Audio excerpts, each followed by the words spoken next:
আমার স্ত্রী দেখতে একটু কালো বলে আমার মা অনেক আগে থেকে ওকে বলে রেখেছে ও যেন ভুল করেও সকালবেলা আমার ছোট বোনের রুমে না যায়। আমার ছোট বোন 7 মাসের প্রেগনেন্ট, ওর যেন কোনো যত্নার্থীর অভাব না হয়, কোনো সমস্যা না হয়, তাই মা অনেক আগে থেকে নিজের মেয়েকে নিজের কাছে রেখে দিয়েছে।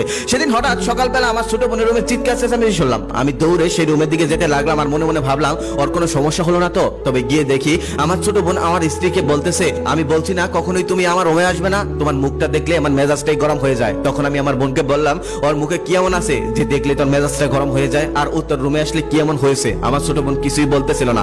ওপাশ থেকে আমার মা এসে বলতেছে, ঠিকই তো বলেছে, ওইরকম একটা কালো মেয়েকে সকাল সকাল দেখলে কান্না মেজাজ গরম হয়। আমি অনেক আগেই বলেছি ওর রুমে ওকে না আসতে। মেয়েদের বাচ্চা হওয়ার আগে যাকে বেশি বেশি দেখবে বাচ্চা তার মতোই হবে। আমি কখনোই চাই না আমার মেয়ের বাচ্চা তোর স্ত্রীর মতো হোক। সবাই তো আর তোর মতো বোকা না যে কালো মেয়েকে বিয়ে করে আনবে। আমি মাকে কিছুই বলতে পারলাম না। ছোট বোনের মুখের দিকে তাকিয়ে বললাম, দেখ মা না হয় আগের মানুষ, লেখাপড়া জানে না, তাই কুসংস্কার বিশ্বাস করে, কিন্তু তুই তো এই যুগের মানুষ, ইন্টার পাসও করেছিস, তুই কি করে কুসংস্কার বিশ্বাস করিস? সে কিছুই বললো না। আমি সেখান থেকে চলে আসলাম। আমার রুমে আসার পর আমার স্ত্রী আমাকে বলতেছে, আজকে কি রান্না করব, কি খাবে, অনেকটা হাসি মুখেই বলতেছে। ওর হাসি মুখটা দেখে আমি অবাক হয়ে গেলাম। যে মানুষটাকে একটু আগে আমার মা বোন মিলে এতটা অপমান করলো, তারপরও সে হাসতেছে, তার মনে যেন কোনো দুঃখই নেই। আমি মনে মনে ভাবলাম হয়তো ভিতর থেকে অনেক কষ্ট পেয়েছে, তাই কষ্টটা আড়াল করার জন্য হাসতেছে। তখন আমি তাকে বললাম, অনেক কষ্ট পেয়েছো আমার মা বোনের কথায়, তাই না? তখন সে বলল, না কোনো ব্যাপার না, এসব আমার আগে থেকে অভ্যস্ত। আমি বললাম, মানে? তখন সে বলল, তাহলে শোনো, তোমাকে 3টা ঘটনা শোনাই। আমি তখন ক্লাস 7-এ পড়তাম।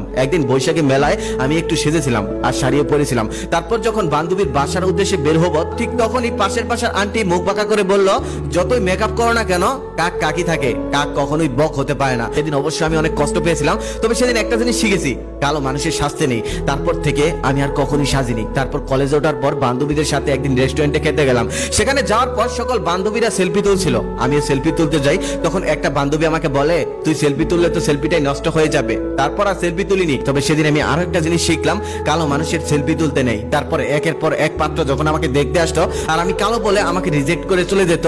একদিন মা আমাকে বলল, তোর মতো কালো মেয়ের জন্ম দিয়ে আমি জীবনে সব থেকে ভুল করেছি।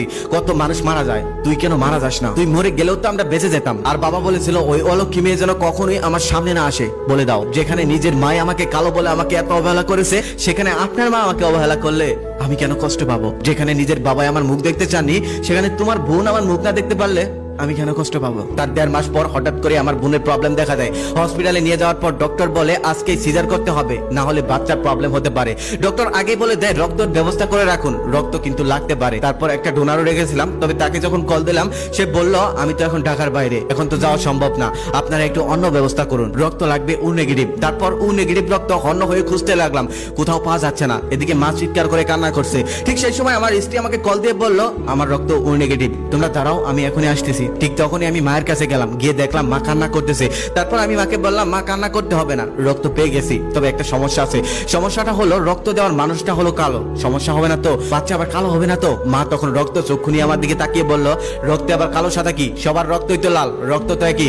এমন আজগবি কথা তোকে কে বলেছে? কালো মানুষের রক্ত নিলে বাচ্চাও কালো হয়? তারপর আমি সেখান থেকে চলে গেলাম। আমার স্ত্রী আসলো, রক্ত দিল। আল্লাহর রহমতে আমার বোন এবং তার বাচ্চা সুস্থই হলো। পরের দিন আমি আর আমার স্ত্রী হসপিটালে গেলাম। সেখানে যাওয়ার পর দেখলাম আমার মা আমার ভাগ্নিকে কোলে নিয়ে বসে আছে। তারপর আমার বোনের সামনে গিয়ে বললাম, দেখ, যেই মানুষটাকে তোরা সারা জীবন অবহেলা করলি, এত কষ্ট দিলি, মুখটাও দেখতে চাইলি না,